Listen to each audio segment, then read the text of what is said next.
Hey now, what's going on with you, everybody? Welcome to the Tuesday edition of Burn It Down with Ken Brown. This is the safe space where we set oppression ablaze because capitalism think that we some punks out here. Capitalism think we some suckers out here, y'all. Capitalism say that we ain't gonna do shit. Capitalism said we won't even come outside. But guess what? We got something for capitalism ass. And white supremacy ass, and the patriarchy ass, and homo and transphobia ass, and motherfucking massaging wall ass. We got something for all the asses right here on Burn It Down with Kim Brown. I'm so grateful you guys are here in the building. Let me pull up the chat so I can hang out with y'all today. First of all, let me start off the show by thanking every single person, everybody who extended me birthday wishes last week. Shout out to the whole Fire Fam who hung out for the entire 2.5 hours of the AMA that was open to everybody on Thursday, which was my actual birthday. And you guys, I can't even really express how much that means to me. It hits me right here. Hits me right here in the left ventricle. It hits me right here. It hits me deep in my aorta. Hits me right here, Fire Fam. So thank you all to everyone that sent gifts.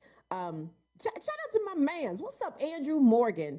Andrew, I know you have run the channel some bucks on at least 2 previous occasions, and every time that you have sent money, I have been looking down and have missed your donation entirely. So shout out to Andrew. Andrew is my guy from way back, and he has been supporting the channel all the way from the West Coast. Thank you so much, Andrew. But shout out to Rose, shout out to Latif, shout out to Obioma. I mean, truly, there's too many people to name. Like I am so grateful for everyone who sent love and who sent material gifts. Clearly, y'all see, I did not win the Billy. I did not win the Mega Millions Billy, of which I am very disappointed. And I have shaken my fist at the sky, asking the universe, why, universe?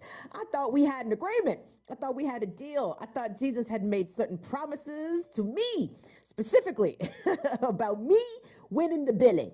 But no, I did not win the Billy. Somebody in the northern Chicago suburbs won the Billy. And, you know, I'm hoping it was somebody working at that gas station, or I'm hoping it was someone, I hope it was a working class person. Now, I don't know much about Des Plaines. You know, you got to say it fucked up because, you know, Midwest people fuck up everything French.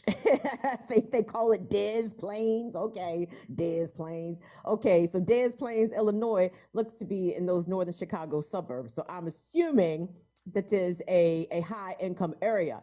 And so I, like you all, put up the poor people / working people's lottery prayer that nobody rich won that shit because poor people probably invest the most in the lottery, and I'm guessing that we received the least in the lottery, especially when it comes to shit like that. So I'm hoping it was a working person passing through Des Plaines, Illinois, who is the recipient of that Billy. And if they happen to be a viewer of Burn It Down with Kim Brown, listen, we appreciate any and all support. We take checks large and small. Because it is Leo season, gang. I need all my Leos. Hold on. It's Leo season. Let me sit up straight here. Let me sit up straight. Let me stick my chest out because, you know, as Leo season, I got to talk my shit again. I have got to talk my shit again. And you know who else has got to talk their shit again? Our own Jonathan Guerrero. Yesterday was Jonathan's birthday. Happy belated birthday to Jonathan Guerrero. And listen, I love everybody's birthday. Everyone can let me know when your birthdays is. I put the extra, this is a DMV phrase, so pardon me, it does not necessarily mean what you think it means, but I like to put the extra spotlight on the butt cheeks for Leos, I like to put the extra spotlight on the butt cheeks for the Leos. And I appreciate the Leo love. It is Leo season. Leos, humbleness aside, cast it away. Cast it away. We have no use for humbleness. No need for humility. No need for humility until September. Then we can fake. We can fake pretend to be humble again. But during Leo season, summertime, we are ruled by the sun. Come on now. We're going to talk our shit again. Before we get started into the show, guys, we really do have a good show in store for you. Really quick, let me shout out to Jordan over there from Status Quo News. If you had a chance to check me out, I was hanging out today with Jordan. We had a really nice conversation. Quick, brief, brief but succinct. It was good. we were talking about defunding the military, right? Very quickly, talking about the veterans who have been camping out on the steps of Capitol Hill because of the vote that Senate Republicans voted against, the PACT Act that would have helped veterans who were suffering from exposure from burn pits. And my take is defund the fucking military first and foremostly.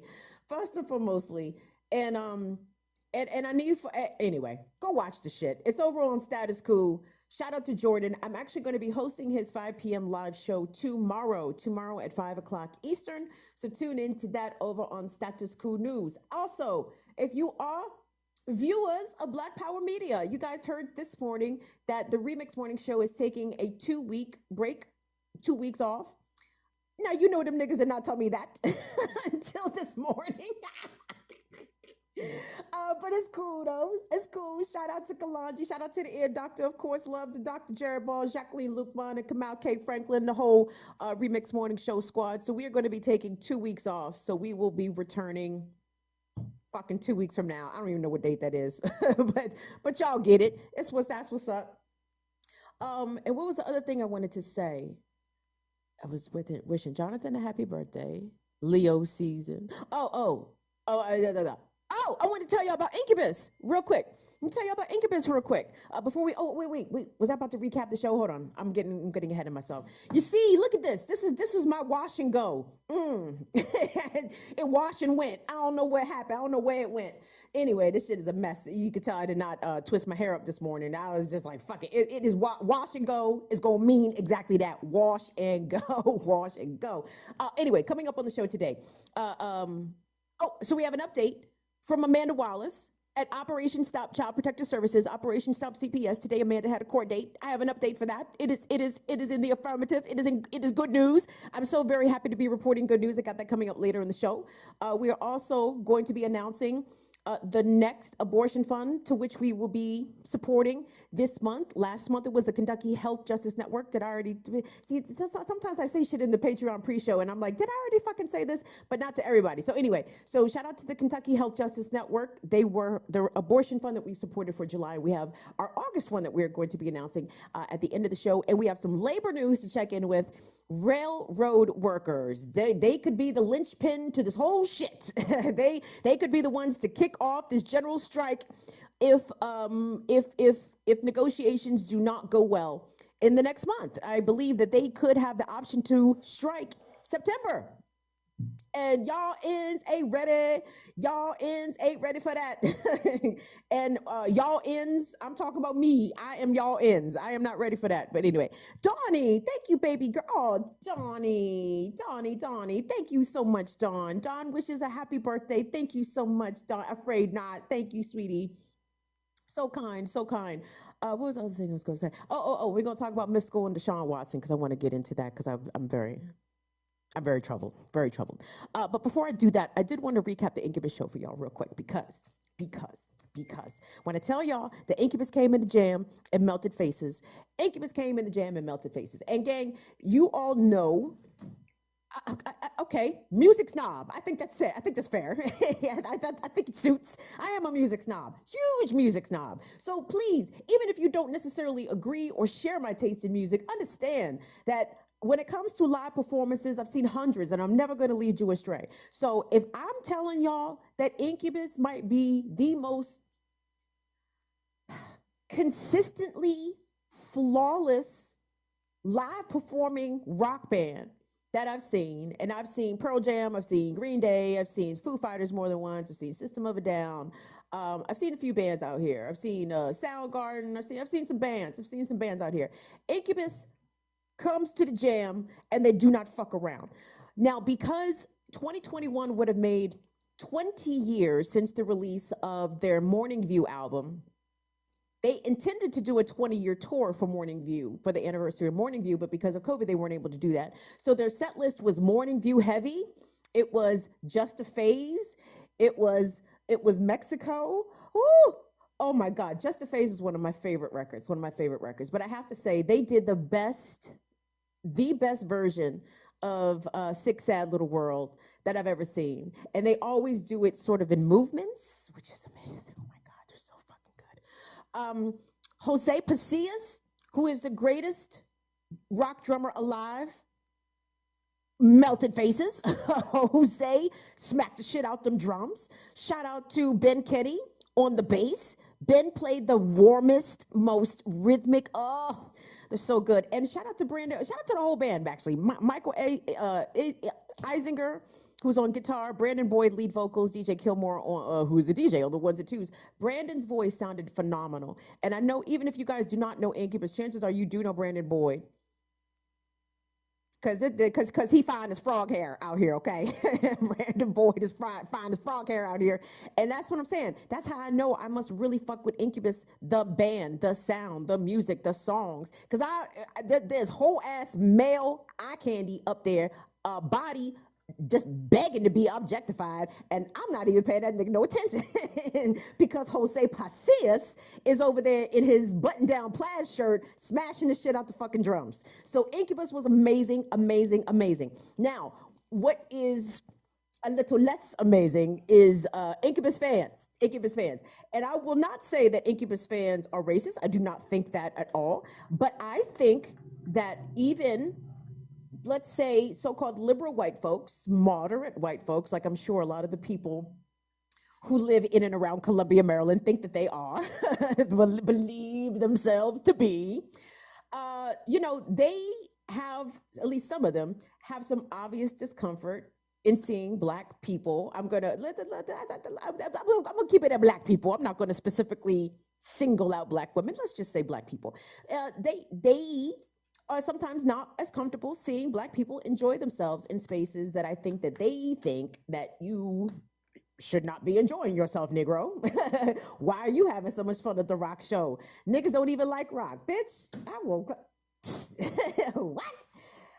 It's so funny how people gatekeep. They will try to keep you out of some shit that your people created. You know what I'm saying? Or look at you some kind of way. Like, how dare you enjoy some shit that you niggas created, like the audacity. I give you an example of how that presented itself. I think I mentioned this on the Remix Morning Show for y'all who did not watch this morning. So I'm jamming, I'm headbanging, I'm doing the thing, I'm singing, I'm screaming. It's a rock show. It's summertime. We're in an outdoor venue. What the fuck else are you supposed to do, right? Two white women in front of me, one to the other, and I don't know if this is well in the dark. I don't know what the dynamic of these two women were. I don't know if, whatever. So the one says to the other, "Are you enjoying yourself?" And then the other like motions to me, like standing behind it, and it's like, "Oh, am I ruining your time, Karen? Am I screaming too loud at the rock show for you, Karen? Is everything okay, Karen? Oh, you don't know any of the fucking words? Is that my fault, Karen?"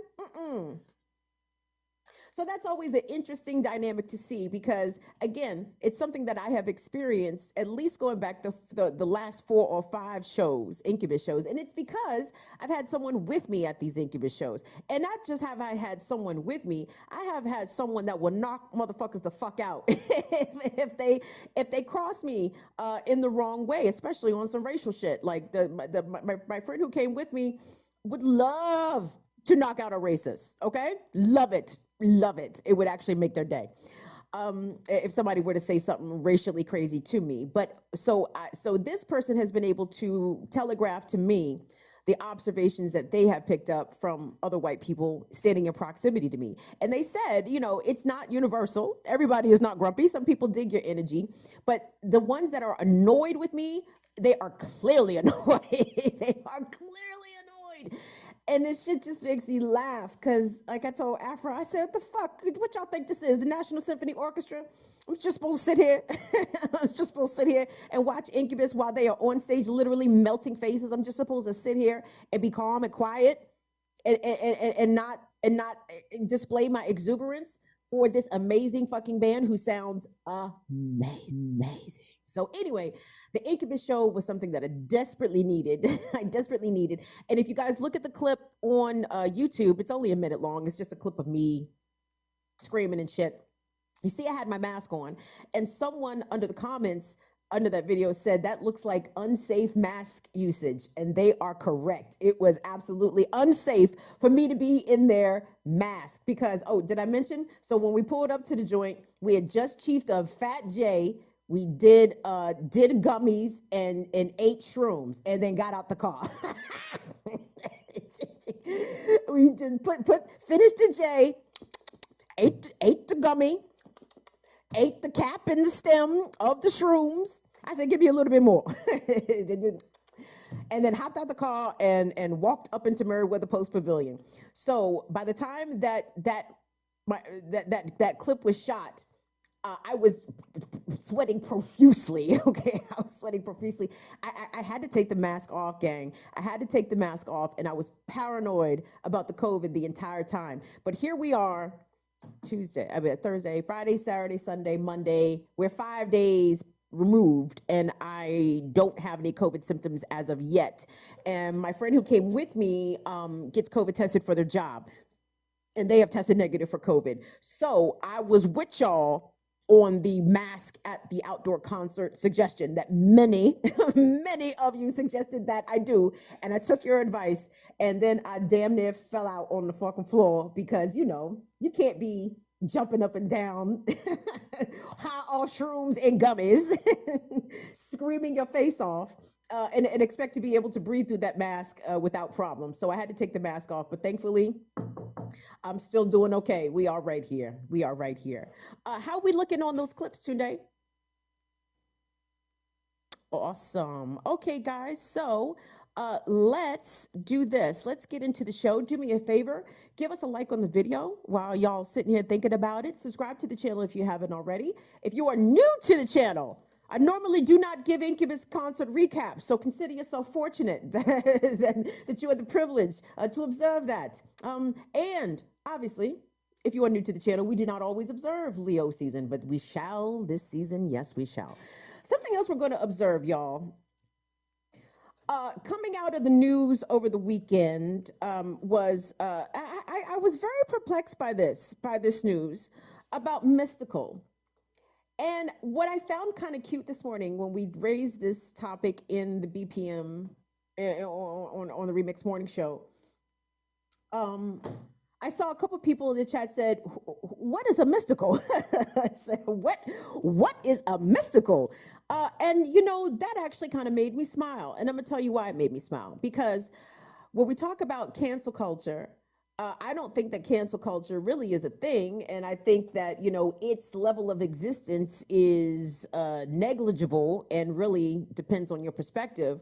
But I think Mystikal did earn a cancellation, okay? And I think he earned a righteous cancellation, into what we'll get into in just a moment. But I really appreciated that he had been so successfully canceled that people of a certain age don't even know who he is. And if you are of a certain age like myself, it might make you, maybe sad's not the right word. Let's stick with disappointed. It would make you disappointed to know that Mystikal, where are my South niggas at? Let me talk to the South real quick, because I know some of y'all, we got some East Coast rap snobs in here. we got some East Coast rap snobs in here. Let me talk to my Midwest and my South folks real quick. Y'all, Prince of the South, here I go, bitch, here I go. It's the man right here. Like, y'all, the babies and the youths them don't know. And the East Coast rap snobs do not know that Mystikal had, I'm talking about before Shake Your Ass, before all that shit. Mystikal was a South rap legend. Legend, baby. Legend. Mystikal has some smash joints. And even after he got with Pharrell, and had some pop joints, Bouncing Back. You ain't seen Bouncing Back was actually one of my favorite songs. You keep bumping me against the wall. You keep bumping me against the wall. Well, turns out Mystikal was bumping bitches up the wall and not asking for consent. Okay, let's take it to the latest Mystikal news, in which Mystikal has now been arrested and charged with first-degree rape. Yes, you heard me, first-degree rape. Let's take a look at that, A1. So this is out of the Los Angeles Times. And there's a lot here to kind of unpack. So the headline is, rapper Mystikal arrested again in Louisiana and faces charges of rape, robbery, and battery. Woo! This nigga was swinging for the fences. Mystikal said, "How many felonies can I get all at once? Let's see. Let's start with this rape." This is what the LA Times had to say. So, the Shake Your Ass and Danger Been So Long rapper was hold on. Oh, this is all fucked up.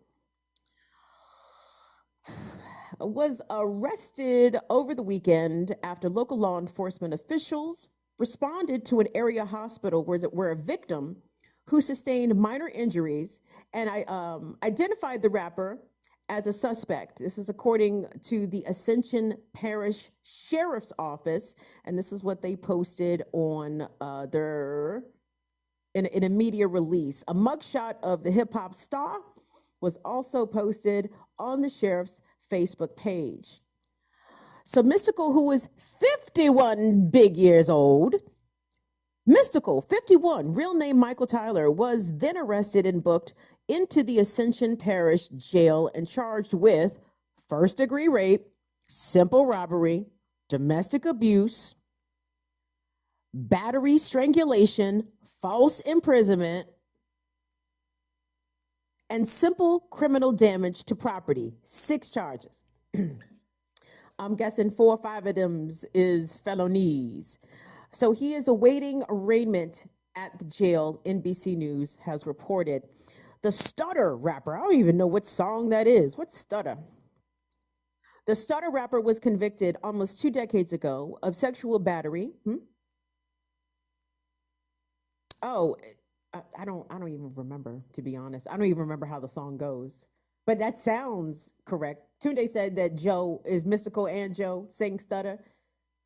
I can't even go listen to it because I'm not trying to stream none of his shit. I'm not trying to put no coins in Mystikal's pocket, but that does sound familiar when you say that. The Stutter rapper was convicted almost 2 decades ago of sexual battery after pleading guilty to charges in 2003, hoping to lessen the potential of a life sentence that a rape charge can carry in Louisiana. He served 6 years in prison and was released in 2010. But subsequent to that, Mystikal had also been detained. He had been held in custody, I believe, for a duration of 18 months in connection with yet another alleged sexual assault. This time he was released after 18 months because a grand jury failed to indict him. But here we go. Here I go. Raping, here I go. This is what the fuck Mystikal's out here doing. 51 big years old, and here is Mystikal again facing another felony rape charge.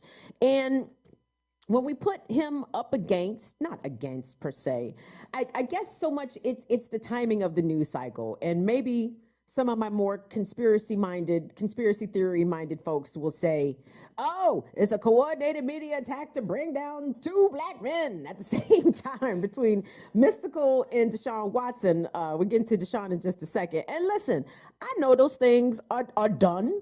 Those things are plausible. And I don't think that people are necessarily wrong when they think that, because I think that's right. Because to the extent, like, for example, about to get into Deshaun Watson in a moment, but chances are, even if you don't follow the NFL, you have heard about Deshaun Watson, right? Conversely, a couple weeks ago, there's a story about Elon Musk's father, Arrow Musk.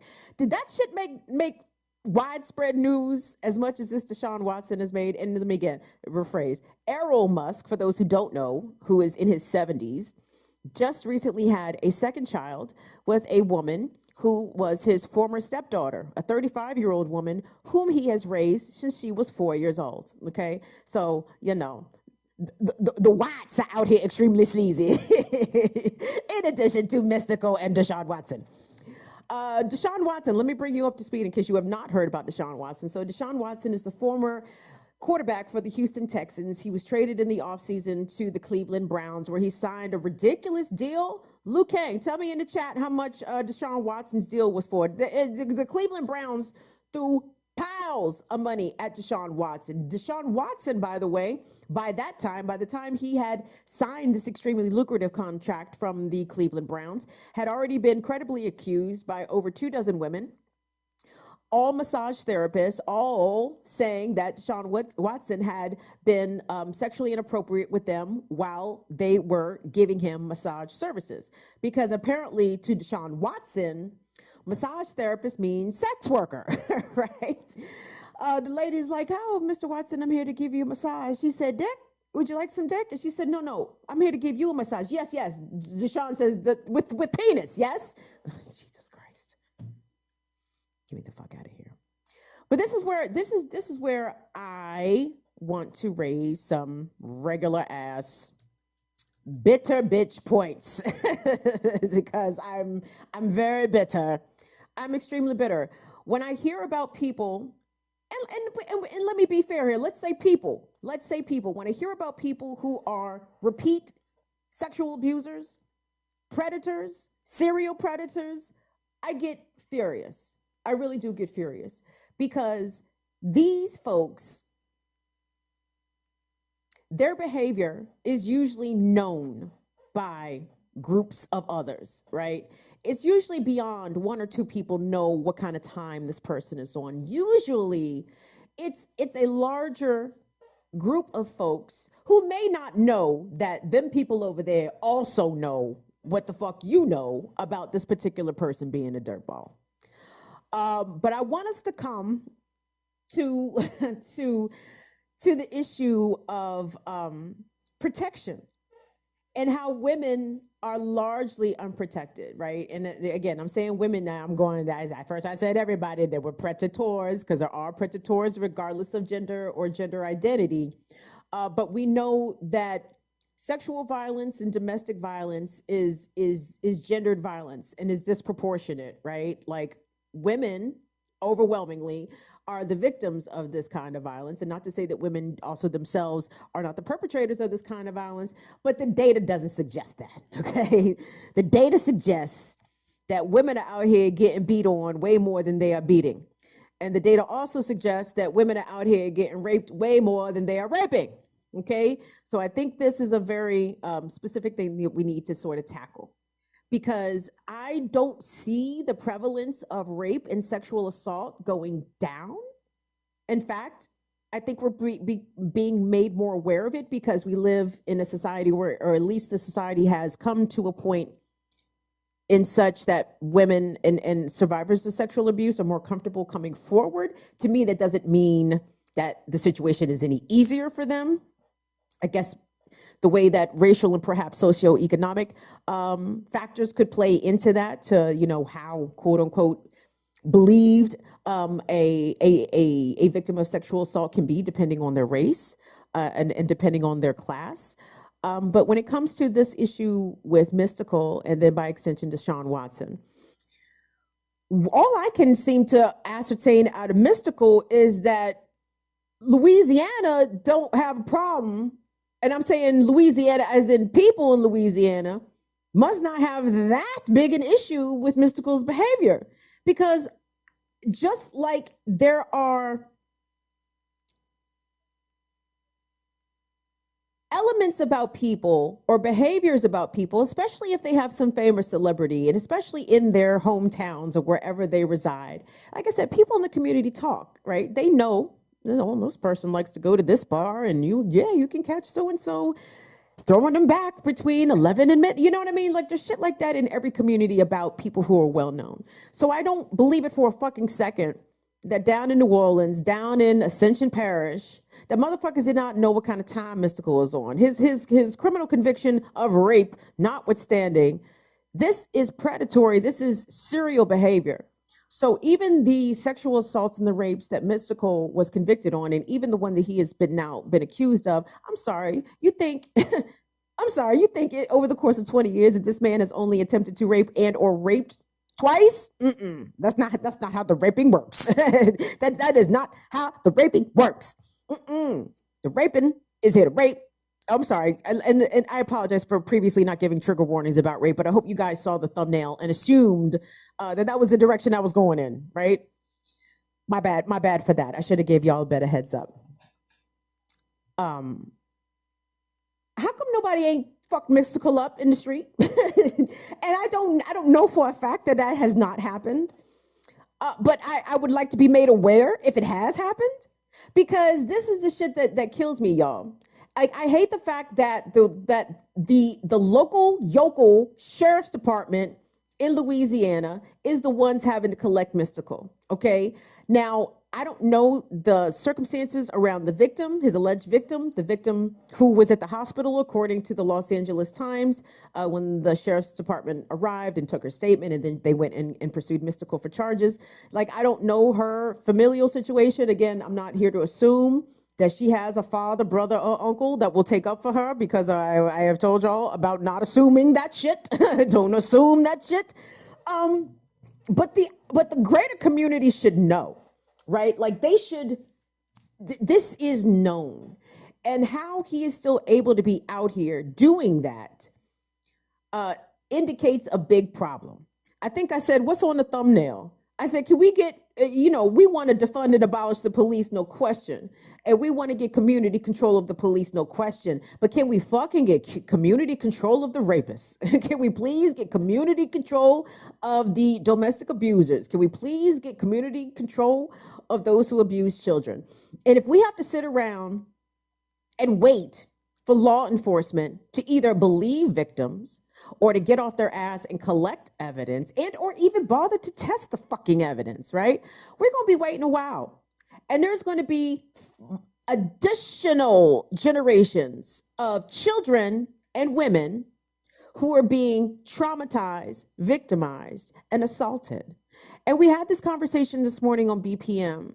And when we have these conversations, sometimes we don't always come to a conclusion or answer, right? Because me, I'm fire, right? I'm Cersei Lannister out this bitch. I choose violence. I choose fucking violence. I choose violence. I tell you. Anyway, let me not say that. If I was a big bitch like Brittany Griner, I'd be beating niggas up. Okay, I'm so sorry. I apologize for the way that just slipped out, but that's the truth. If I was 6'9", I'd be a big bully, and I'd be bullying mans. I'd be bullying abusers and rapists specifically. I'd be whooping their ass. And it bothers me that our bruvs en masse, maybe there needs to be a TikTok account. maybe y'all need to go around the country fucking niggas up wearing masks and shit, ski mask way, and put them shits on TikTok and let it be a lesson to the others. But I don't feel as though rapers, predators, and abusers are so disinclined to stop doing that because of some sort of accountability from the community. Like, they don't seem to be too concerned about law enforcement, right? I mean, why would they be? Law enforcement pursues rape so infrequently.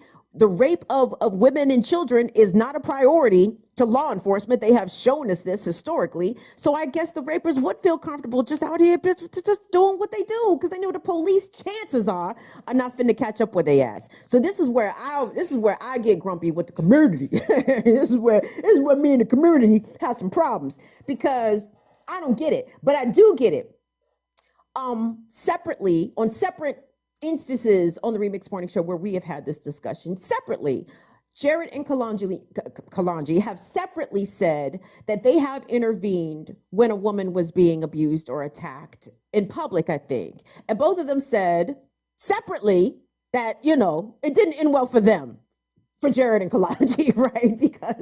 Because the men who are so emboldened to violate women are people violators in general, right? They're usually already very fucked up individuals who will fuck up a man as quickly as they will fuck up a woman. Some of them. Some men, some domestic abusers who put their hands on women won't even think about fucking with a man, but not every single one of them. So where does that leave us? If our brothers are afraid to physically correct, because I don't know what is there another kind of correction? Is there another way to be corrected? I know some people in the BPM chat this morning, we were talking about what to do with Mystikal. Why is Mystikal this way? Someone said that he needs castration. Man, listen, I'm not saying I agree with that, but I think it should be on the table. I think it is something to consider. It is something that the committee should revisit. We should definitely have a series of meetings about that. But I'm just over it. I'm very over it. I'm over it because I'm over for a lot of reasons. I'm over for a lot of reasons. I think that I think there's a lot of phony feminism going on out here. And I think there's not none of the bruvs that's in here, because y'all can't be fake feminists and be over here, because we're gonna drag men for filth, and you have to be secure within yourself, brothers, to be over here, because I'm not talking about you. Y'all know I'm not talking about you. I couldn't even stand if I had people watching me who was the niggas that I was talking about. Like, that would really bother me. So I know the brubs that we got over here is the niggas I am not talking about. I am not talking about them.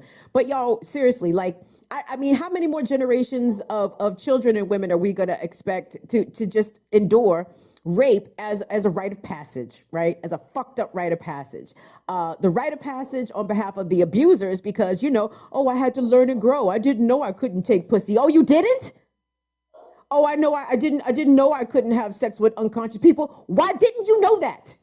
At 17, 18, 19, 20, 21, 22, 23. Why the fuck didn't you know that?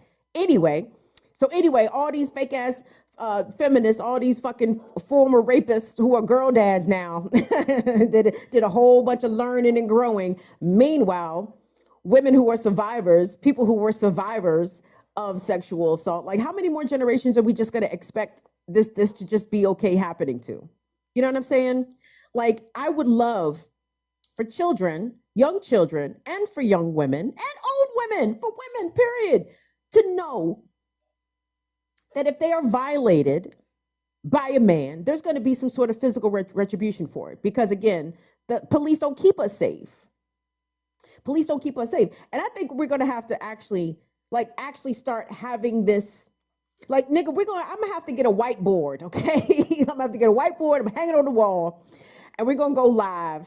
And I'm going to start writing ideas down. What the fuck do y'all think need to happen to the rapists? What do y'all think need to happen to the domestic abusers? Like, what I'm asking this, very unsarcastically here. Like, what do y'all think needs to happen? Because I'm telling you, something needs to fucking happen. And shout out to Kalanji Changa, because Kalanji gave a very good piece of advice this morning for women. Watch Balagoon Ojate on Warrior Class. There we go. I actually thought that was a very good solution, because Brother Balagoon be dropping some physical combat, hand-to-hand combat gems, stuff that women can absolutely implement. But I would like for us to get to a point where me as a woman, I don't constantly have to be monitoring my safety when I'm out in public. Wouldn't that be awesome? Ladies, just think about that for a second. Think about that for a second. Just think about that for a second. Think about that you get to go out, run your errands, look cute or not look cute, mind your fucking business. Nobody, excuse me. Nobody say excuse me. Nobody ask you, excuse me, miss, where you going? Nobody ask you if you got a man. Nobody, just motherfuckers just let you be. Just let you be. Or even better, imagine yourself in a social setting. Imagine if you live in the Boston area. Let's say that, for example. You live in the Boston area and you want to go hang out at Beacon Hill or wherever the fuck people in Boston hang out at. Wouldn't it be nice to set my drink down here and turn this way and have a conversation and not worry whether or not fucking roofies or fentanyl is going in my goddamn drink? Just think about that. Just think about that. See, that is the kind of world that I want for your daughters. That's the kind of world that I want for your non-binary and your trans children. This is what I want because clearly this is not the world in which we inhabit, right? Currently. So this is the future world that I want. So I need everybody's input at some point, and I don't even know. Just get it to me how you can, because I feel like a plan needs to be in place. And I agree fully with my BPM bruvs and sis when they talk about join an organization. And I'm going to tell y'all this. Send me the link of the organization that in their platform, they address what their plan, their community plan is for rapers and abusers of either gender, right? Of any gender, let me say it that way. Of any gender. I would like to know that. I would like to know that, because that organization is probably the one that I'm probably going to end up joining. Like, I need to know what the plan is. Like, I need to know what the plan is for the plan for accusations of sex assault or sex misconduct or harassment within that organization. I need to know how that organization already has detailed the way that they would handle such things inside their own space, and what their community plan is for how to handle rapers and abusers out in the community. Like, this is the shit I need to know. And if you have that, run it to me at burnitdownwithkb@gmail.com. Send me the link. I need to know that. Let me get to Deshaun Watson really quickly, and then I'm going to go to the next topic, because the Deshaun Watson thing, both of these cases with Mystikal and Deshaun Watson are very insidious in the ways in which the patriarchy works to protect and enable rapers and abusers, right? Mystikal clearly protected and enabled in some way by the community, because ain't nobody fucked him up. And by the way, if there is proof that the community has fucked up Mystikal in the past, run that to me too. I'd be really curious to know that. I would be heartened to know that. I would be very excited to know that. But when it comes to Deshaun Watson, it's going to be A5. The New York Times wrote this piece, I want to say last month, and it talked about the ways in which the Houston Texans organization helped Deshaun Watson to come up with language for the non-disclosure agreements that he gave to the massage therapist who had made sexual misconduct allegations about him, and the ways in which he was generally protected, not only by the Texans, but by the NFL. And the NFL, you all know, is a very misogynistic and racist organization. In its core, in the fiber of its soul, the NFL is a fucked up thing. And in the past, they have handled the disciplining of their players who have been accused of domestic violence, or even convicted of domestic violence, or even sexual assault. They've been handling these individuals with kid gloves, right? And so, in an effort, I suppose, to improve their image, the NFL has now gone to an independent judge. They have a independent third party, which again, it's kind of interesting to me, because it's like, isn't this person paid by the NFL? Okay. Like, oh, independent, whatever y'all say. Okay. But the person who rendered this decision for Deshaun Watson's 6-game suspension was a woman. And I was watching, pardon the interruption, the other day, because I'm old and I'm from DC. So, of course, you know, I'm always going to watch Kornheiser and Wilbon until one of them departs the planet. I'm going to keep watching Kornheiser and Wilbon. But they were bringing up some interesting points yesterday, you know, basically saying that the NFL is posturing as though they are unhappy with this 6-game suspension of Deshaun Watson, because they feel it is insufficient relative to the scope of his alleged victims. Yes. But at the same time, the NFL does not want to appear as though they are undermining this woman judge, this independent woman judge, whom they brought in specifically to render these kinds of decisions, because the NFL has been harshly criticized on the way that it has handled these kinds of things in the past. And let me just say, nigga, 22, my nigga, 24, 20, anything, 20 of anything is a lot. And if a person is getting, at this point, we could safely say dozens, because more than one dozen is dozens, right? We could safely say dozens. If you are getting dozens of accusations, my guy, it's you, okay? All them hoes ain't lying. All them hoes ain't lying. And I'm being facetious when I'm calling them hoes. I'm being flippant here, and I'm not. That's not an indicator. You know, I'm not saying that about them specifically. But you know, I'm being flippant in the ways in which patriarchy specifically will react to this shit. Oh, 20. Oh, he didn't fuck with all 20 of them. What is the number then, my guy? What is the fucking acceptable number? Is it 5? Is it 10? If he didn't sexually harass all 20 of them, defender of abuser, then what is the acceptable number that he safely could have been harassing? That's the shit I'm talking about. But anyway, Deshaun Watson, protected by the institution because why? He is a money-making machine. Yes, he has signed this ginormous contract with the Cleveland Browns, and quarterback talent is at a deficit. So seriously, like, quarterbacks could fucking be killing people and will still find a job. as long as their name is not Kaepernick, they will still find a job. And I think it's really abhorrent that Deshaun Watson is going to be allowed to play at all this season. Because if there are 20 plus women who say that when encountering him in a so-called professional setting, right? These are women there to provide for all intents and purposes, I'm gonna call it a medical service or a healing service, right? Massage is therapeutic, there we go, a therapeutic service to the body. Massage is that. People who are massage therapists have qualifications. They are there, they are trained professionals. And so for the fact that Deshaun Watson would sexually harass 24 professional masseuses, what the fuck was he doing at the club? You know what I mean? Like, what kind of barbarian was he in non-professional settings? That scares me. Like, that really makes me think, it makes me ponder. Because when people have shown that they will behave barbarically in certain settings, why would you think that's the only setting in which they behave like that? Doubtful. I bet you, what's this nigga's name? Deshaun Watson, who just ran us some bucks. What's up, Shay? Shay said, thanks for being here, and I hope you had a good day. A good B-Day, Kim. I did, Shay. Thank you so much, Shay.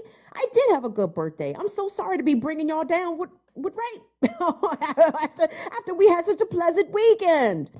My apologies, but I'm never going to let this shit go. I'm never going to let it go because, again, there's not enough. I don't see enough pushback against rape. I really don't. It's not, in my opinion, universally condemned by the community. And I find that to be very strange. Like, I really do find it to be very strange. I know people will be like, oh man, of course, da da da da da. But I don't see it. Like Kalechi say, I don't feel the vim. I do not feel the vim for abusers and rapers to the extent that let me just say this. I want people, specifically men, I want y'all to match my energy about this shit. I'm gonna put it, there we go. Now I'm able to articulate, I'm able to put it into words. Here we go. I need the community, I need y'all to match my energy when it comes to rapers and abusers. I need y'all to be as pissed off as me. I want you to go and feel like yoking niggas up. And if you are of a certain size, my guys, I need you to go yoke niggas up. I need you to go yoke niggas up. Because if I wasn't 5'2", 140, I'd be yoking niggas up, okay? Yoking them up, yoking them the fuck up. That is important. So that I'm a transition to my next topic, but I'm gonna leave y'all with that. I want y'all to match my energy. I need y'all to be mad as me. And I'm not saying that a lot of y'all not mad as me, but I'm just saying, I'm just saying, when the topic comes up, everybody don't seem as mad. Everybody don't seem as mad.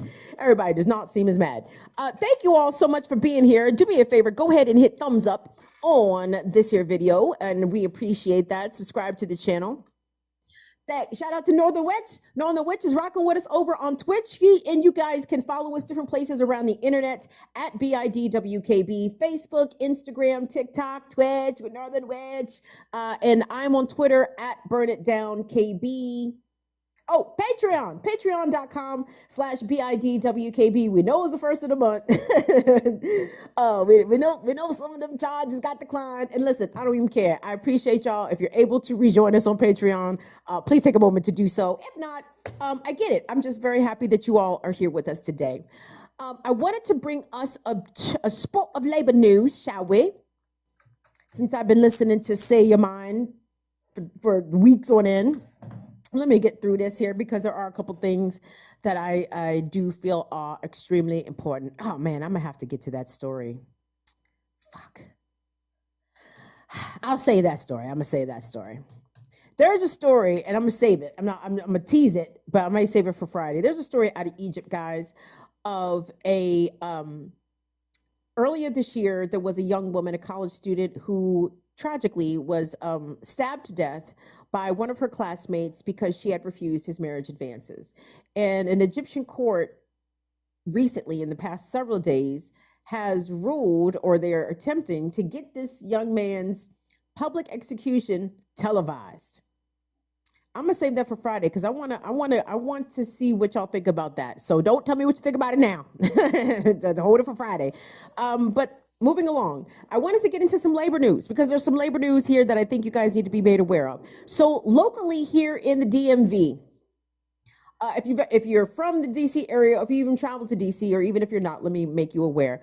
WMATA, WMATA, the Washington Metro Transit, fucking up the trains and buses, niggas. WMATA, WMATA, also known as Metro here in the DMV. Now, Metro has its problems. It does. But one of the things that Metro does that I like is they have a service called Metro Access, which is specifically for use of disabled people. And Metro Access are these vans. Maybe they're a 15-person van. I'm not really sure, but they are accessible. They are equipped with chair lifts. They have, people that ride on the bus that assist some of the commuters. And Metro Access takes people who are disabled all around the area. If they need to go to doctor's appointments, if there are riders who go to adult daycare, for example, Metro Access does that, okay? Now, the Metro Access drivers are on strike. They went on strike Monday. And from the latest story that I heard, the latest update from the Amalgamated Transit Union, AMU, I think it's local 689, is representing these workers. And I'm going to kick this actually to a package from NBC Washington, from PG County Bureau Chief Tracy Wilkins. Tracy Wilkins is about to fill y'all in on this Metro Access workers strike, which I think is very important. So let's take a look.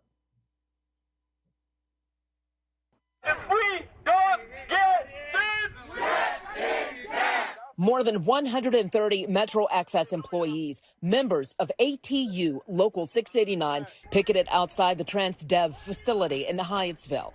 TransDev is one of 4 contractors Metro's hired to manage Metro Access. They're treating us like we just robots. We're human. We're tired. When we go to the table, they only want to offer us 10 cents. Right. But here it is, you're $1 billion company, and that's all you want to offer us. We shouldn't be treated like that. what do we want? These workers are demanding higher pay, better health insurance, and improved working conditions. They are currently negotiating a new contract. The negotiations have actually been going backwards instead of forward. TransDev released a statement saying it was not aware that the union was planning a protest, and it is hoping for a quick resolution, saying TransDev is disappointed that the ATU 689 has chosen to strike and impact so many Metro Access riders in the area this morning. Together with Metro Access, TransDev will try to provide as much service as possible with available alternate workforce, but the service will be limited. While WMATA told us its other contractors prevented service disruptions, the ARC of Prince George's County says it had some clients who use Metro Access arrive late, one not at all. 8 to 10 vans lined up, ready to drop individuals off. When I got here this morning, it was 2. Metro Access provides rides for some of our most vulnerable, with many families depending on it to transport loved ones. If they don't have Metro Access to get their loved one to and from their day program, that puts them in a sticky situation where as though, they can't go to work. These drivers are part caretakers. They know what we do. They know every day that what we do. This was their first day of demonstrating, but these workers say they're going to stay at it as long as necessary until they can reach some kind of understanding. I'm Tracy Wilkins, News 4. So the ATU, Amalgamated Transit Union, Local 689, released a statement this afternoon saying that the strike is going to continue through this week because negotiations broke down today and the union said, fuck that, we're going to be on strike for the rest of the week. We're not going back to the negotiating table until next Monday or Tuesday. And obviously, this is going to be borne disproportionately on disabled people and those who are caregivers of disabled folks. And it's really shameful that TransDev does not even want to give the drivers and even the workers, they're the mechanics, everybody that works on these Metro Access vehicles. All they want is $20 an hour, or at least they're trying to actually get matched. So TransDev workers in Baltimore who work at TransDev were able to negotiate a $20 an hour minimum wage. Don't quote me that that's what the ATU 689 is looking for, but I know that they're aiming for that. I don't think they currently receive that. And it's crazy because, you know, guys, 1 out of every 4, 1 out of every 5 people in this country is either disabled or will become disabled at some point in your life.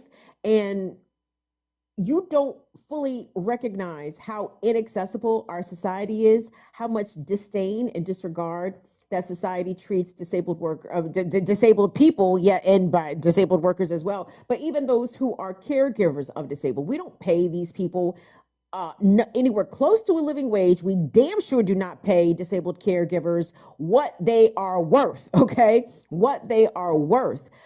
So shame on TransDev, shame on Metro for contracting with a company like TransDev that would shortchange residents in this area, workers from Metro, and especially those doing, I would imagine, some of the most, I won't even call it hardest work, but it's emotional labor, that work. I've worked with disabled folks before. I mean, I've taken care of a person who was a quadriplegic, getting them, I think I might have talked about this on the last Around the Fire disability support chat, but that's not easy work, y'all. That's not easy work. It's not easy work, and it deserves to be much more compensated than that. So shame on TransDev, and I'm so apologetic to the families and to the clients of Metro Access who are going to have to endure this really big inconvenience while the workers are out there righteously striking for what they deserve.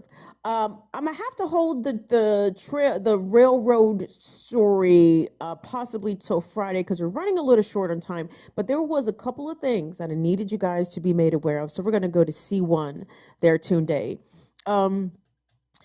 Guys, remember last week we spoke with Amanda from Operation Stop Child Protective Services and with Yeja Day from the African National Women's Organization. And if you don't recall our conversation, this is how it went. We're going to go to C1 and just really quick.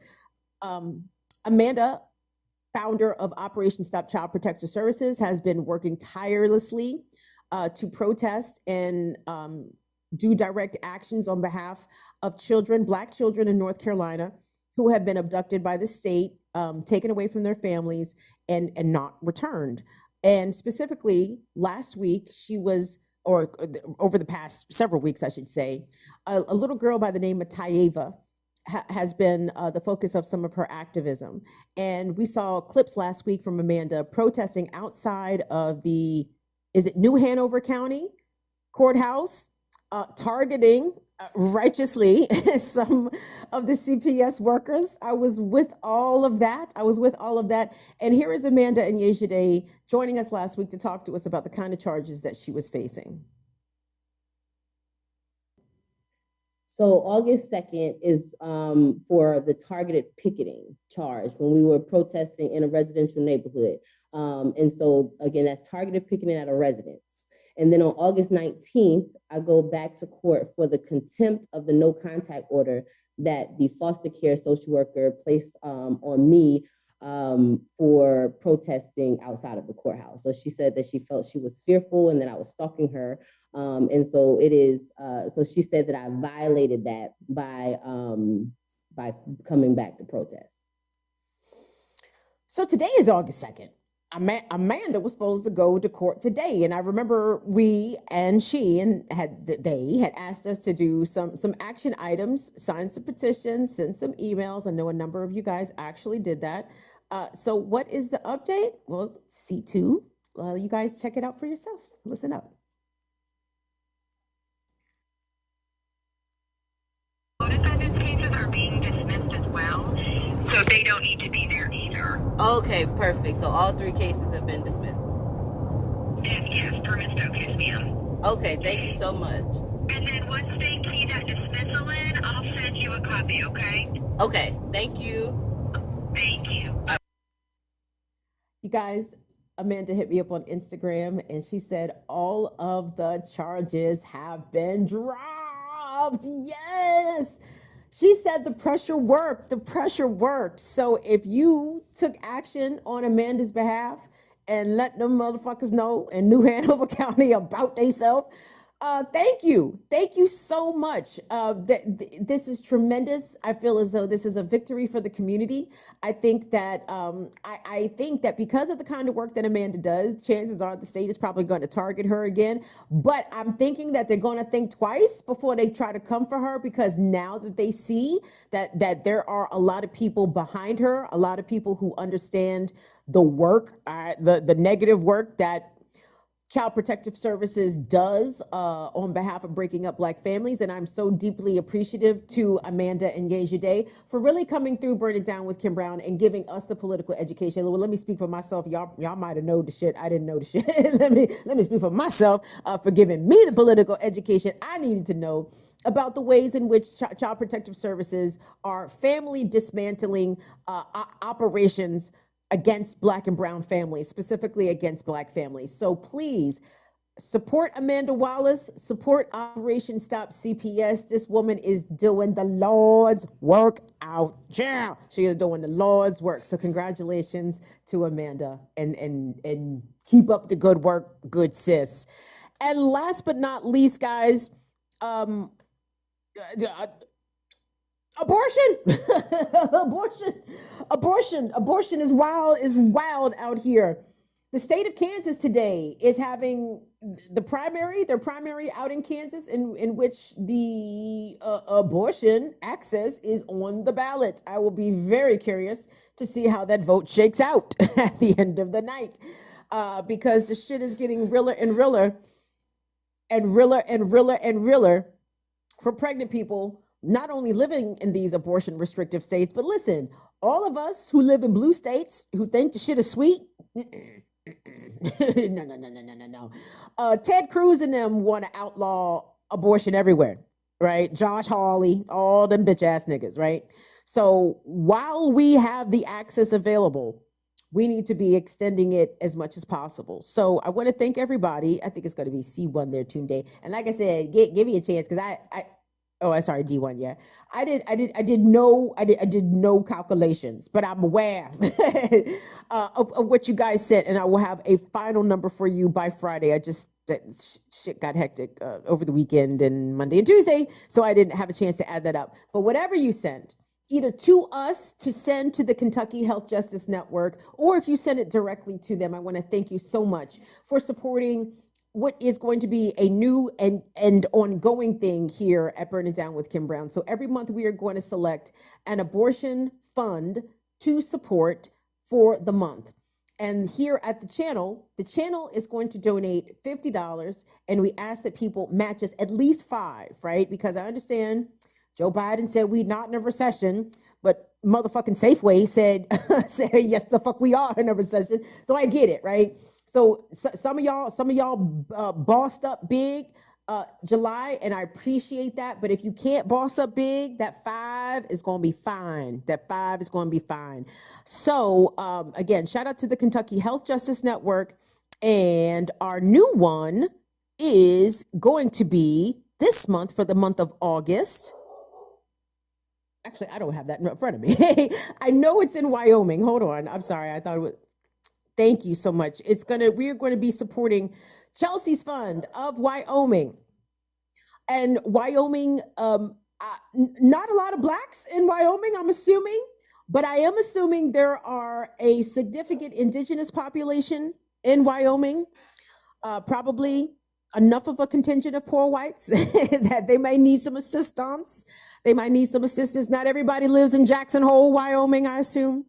So we're going to be helping out Chelsea's Fund of Wyoming this month. So the link is actually going to be in our link tree, which is on the channel and also on our social media platforms. Our link tree, if you want to donate directly to Chelsea's Fund, you can do that. But we will be donating $50 for the month of August.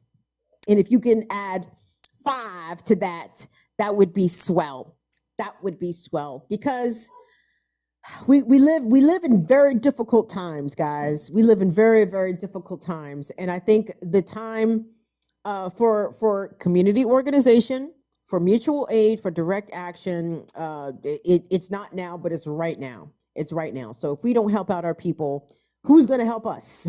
Who's going to help us? So anything that you can do to support that, we certainly appreciate it. And if you have already supported, thank you, thank you, thank you. So gang, that is the program.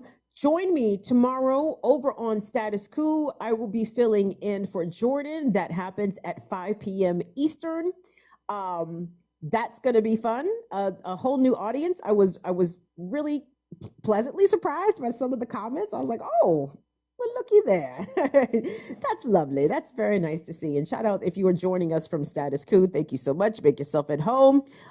Subscribe, like, please, and thank you. So that's tomorrow, BPM, the Remix Morning Show, off for 2 weeks. And we will be back here for the Friday edition of Burn It Down with Kim Brown, Friday at 7 in the p.m., guys. Please, gang, don't forget, COVID is out here jumping on people.